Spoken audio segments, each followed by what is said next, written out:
Good afternoon, boys and girls. Today we're going to be talking about multiplying polynomials using the vertical method. I have recently put up a video on how to multiply polynomials using Punnett square. However, I was asked to show one using the vertical method. So here I have two polynomials, 4g squared plus g minus 2 times g plus 5. Now, what I'm going to do is I'm going to make an attempt to make a connection from elementary school so you can understand why I'm doing what I'm doing. Okay, so let me break out my sticky pad here, and I'm going to do something like 12 times 13. And yes, I'm using the x for multiplication. We're back to elementary school. Excuse my time out of my lights. So let's go ahead and get started. Here I have my 13 times 12, so I'm going to start with my last digit here, my 3, and I'm going to multiply 3 times 2, which gives me 6, and 3 times 1, which gives me 3. In elementary school, they taught us to skip a space or put a 0 here, start underneath the second one. So we're going to do the same thing here. 1 times 2, which is 2, and 1 times 1, which is 1. This is going to end us up, we're going to end up getting here 156. We're going to, the same method that we used in multiplying in elementary is the same method we're going to use here in multiplying polynomials. So I'm going to take my first polynomial and I'm going to write it out as 4g squared plus g minus 2. I'm going to multiply with this polynomial here g plus 5. When I do this, I am going to start with my last term here, in the case positive 5, and I'm going to multiply 5 times a negative 2. This will give me a negative 10. Then I'll multiply 5 times a positive g.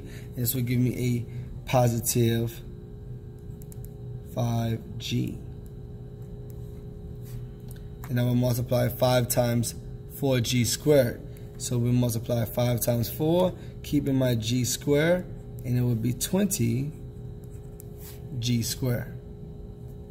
Now, just like elementary school, we was taught to skip the space, so we're not going to write underneath 10. We're going to start underneath our second term.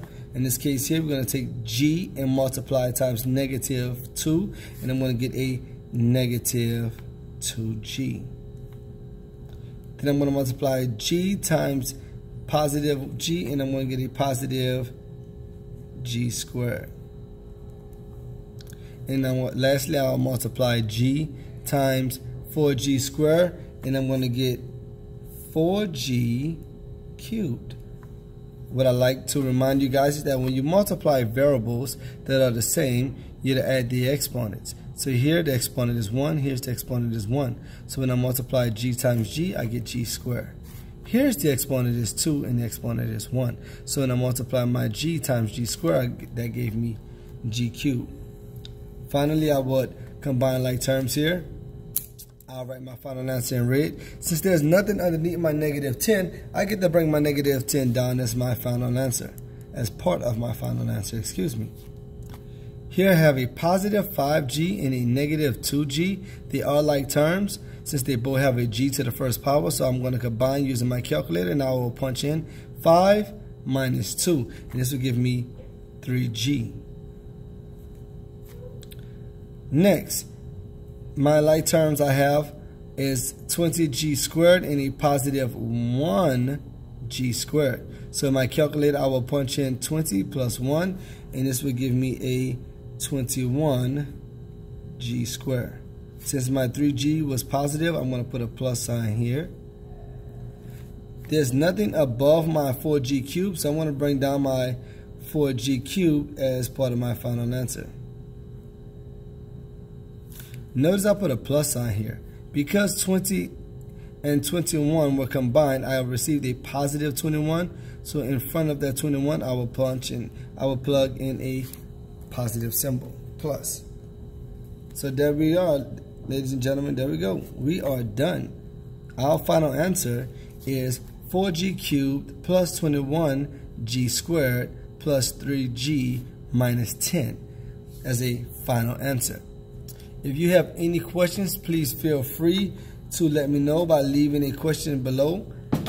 And like I tell my students, I'll tell you, have a blessed day.